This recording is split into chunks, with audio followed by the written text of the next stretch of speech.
All right, guys, what's going on? This is Uncut, No Filter, and Indigo Ink. all right, today we're going to get into talking about confidence. Guys, my girl from Indigo Ink, she definitely put me on to Bishop T.D. Jake's sermon today. I Mhm. watched it. It was magical. It talked about self-confidence, and Mhm. we've been watching women and how women can build confidence in different sermons. So this kind of put it all together and molded what we've been studying this weekend. So we're Right. going to discuss it, and hopefully you guys can feel some things that we talk about. So get your notepads and pens ready to take notes on scriptures and some great little quotes that you guys can actually write down and keep for yourselves. All right, so let's go. What's up, B? Hey. Thank you for having me as a guest on your show, girl. Girl, I'm so excited. It's the first time. It's like natural, though. Hello? It's like, yeah, I feel yeah. like this. But people have to understand that we've been manifesting this for a really long time. We've been Yeah. talking about, like, there's so much lost footage that I wish we had our phones out for that you and I have discussed. That just really been some really insightful things. So, I mean, this is a blessing. And it feels natural because this is how you and I talk every day. Yep, totally. Yep. Yep. So I think one of the biggest things that I wanted to dive right into was Bishop T.D. Jakes saying that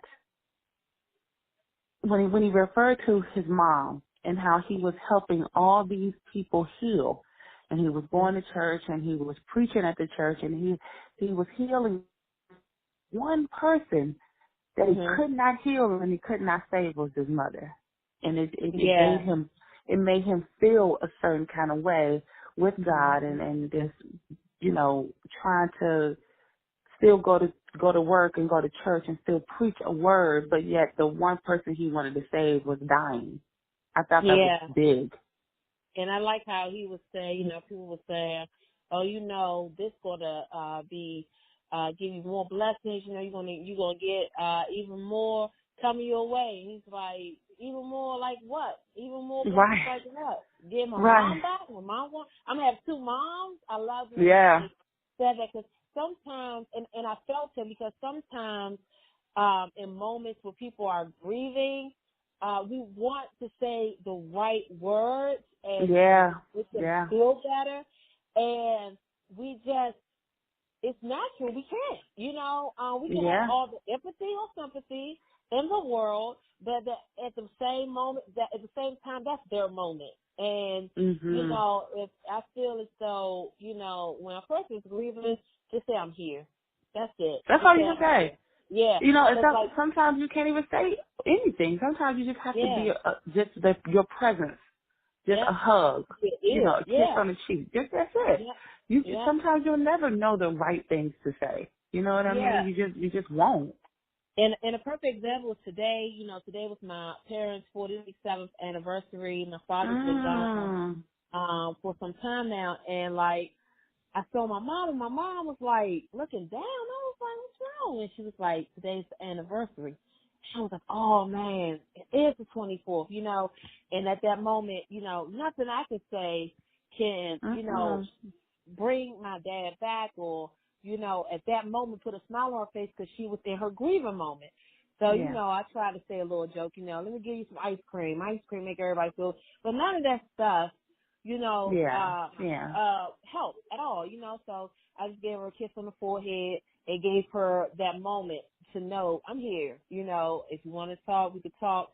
And I pulled up, I sent her the link that you sent me for confidence, and we actually watched a piece on John 15:1 through 8 that Bishop went over, and I actually want to step into that too sometime Okay. through this conversation, because that video, for like a visual person, if you like a visual learner, Oh and you man. see a Oh scripture man. come out to life, The way I gotta send it to you. he had the gentleman walking behind him, Yeah. with weakness and Oh timid man. and just Yep. weary.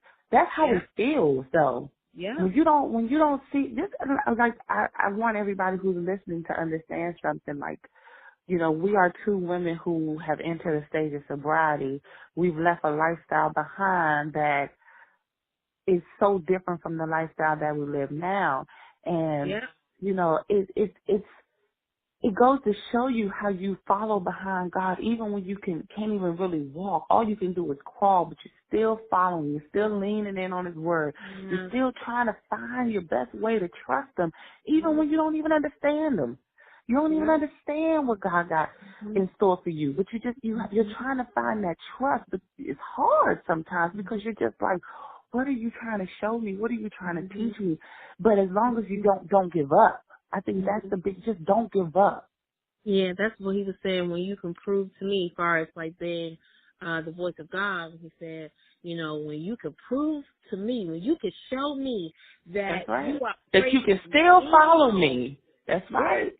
I can take you out the ugly places and get you to the fruitfulness, and then that right there, you know, I feel like Like you that's said, how you like me now.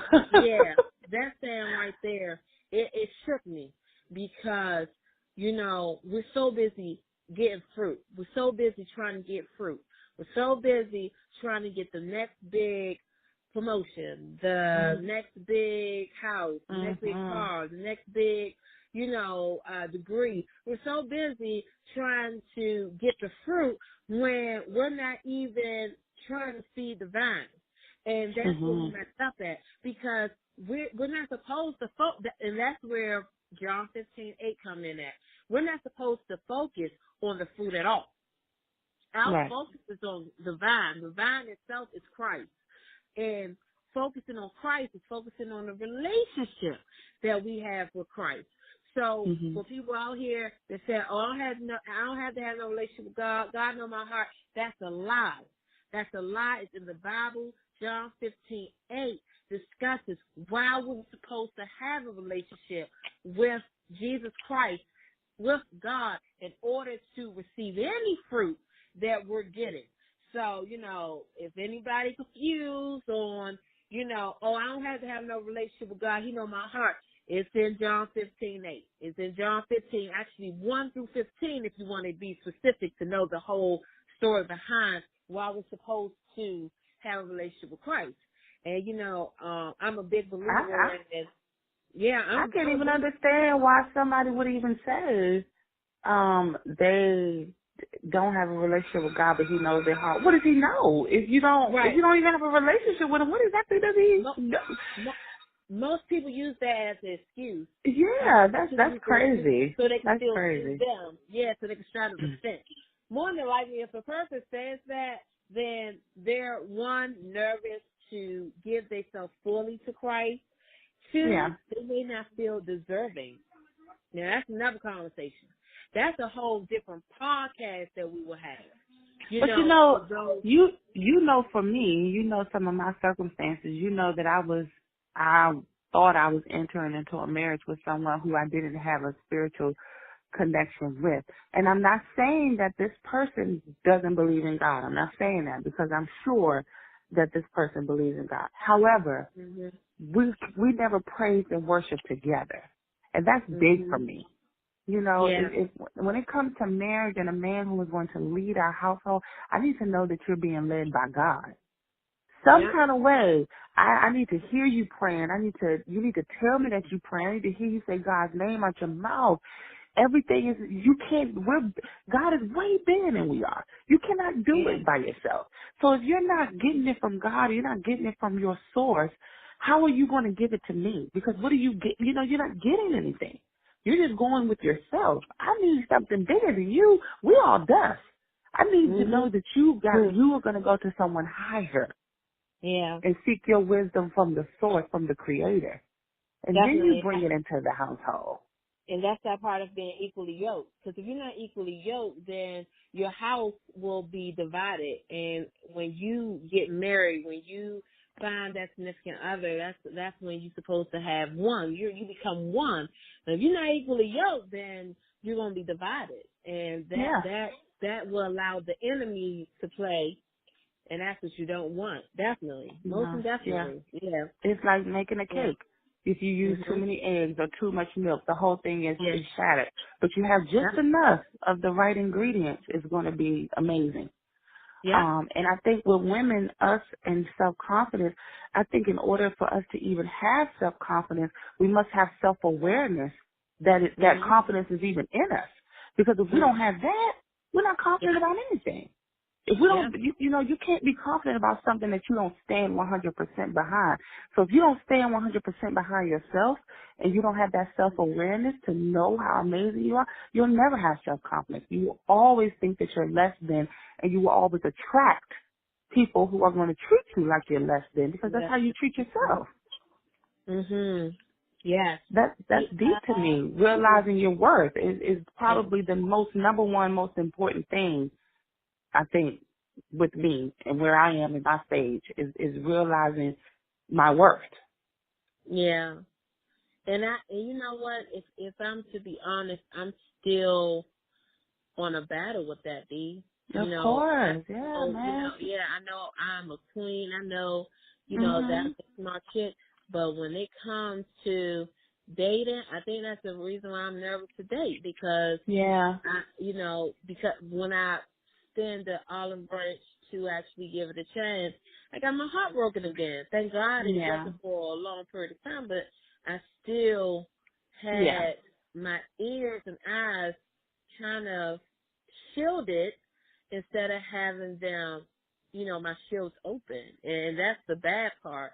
But then again, alcohol played a role in that, because I Mhm. definitely was Mhm. drinking heavenly.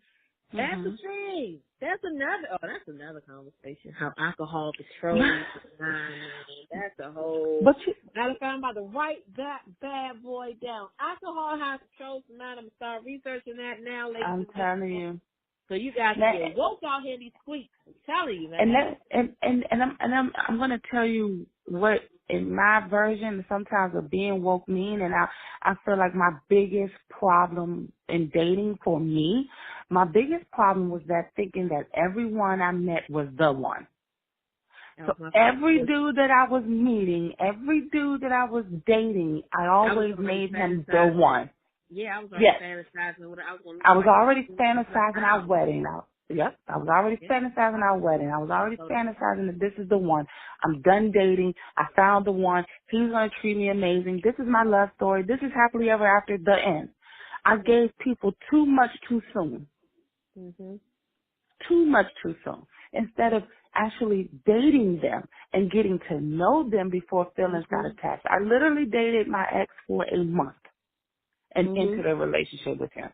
Just to Mhm. go with him for 2 years and Mhm. walk away a better woman, in my opinion. I Yeah. left a torn woman, but now I'm in my healing stages and I feel like this is the best that I've ever been in my life. However, you know how much time I could have saved if I would have just dated him and got to know him? Because I don't think I would have Mhm. gotten as serious about him as I did if I would have still had if I would have had the clarity, the sober clarity that I have now.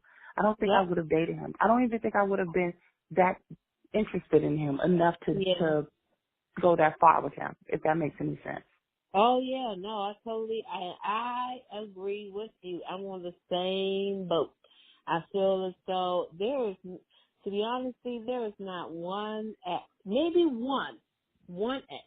There's only Mhm. one. And I broke his heart. But out of opposed to that one, I'd Mhm. say four. All of them wasted my time, money, heart, spirit, energy. You name it, they wasted it. Okay, but Mhm. I grew from each and every one of the relationships, and that's the great part about it. And I think that's why I'm not bitter. I'm better, because out of every relationship, I found the reason to grow. And Yeah. and and I thank God for that, because that's, I won't take credit for that at all. I feel like that was God giving me a little bit of fruit, because I always went to the vine. Okay, y'all better come Yeah. on now. I always, I never been a person. I hate saying that word never, but I haven't been that person that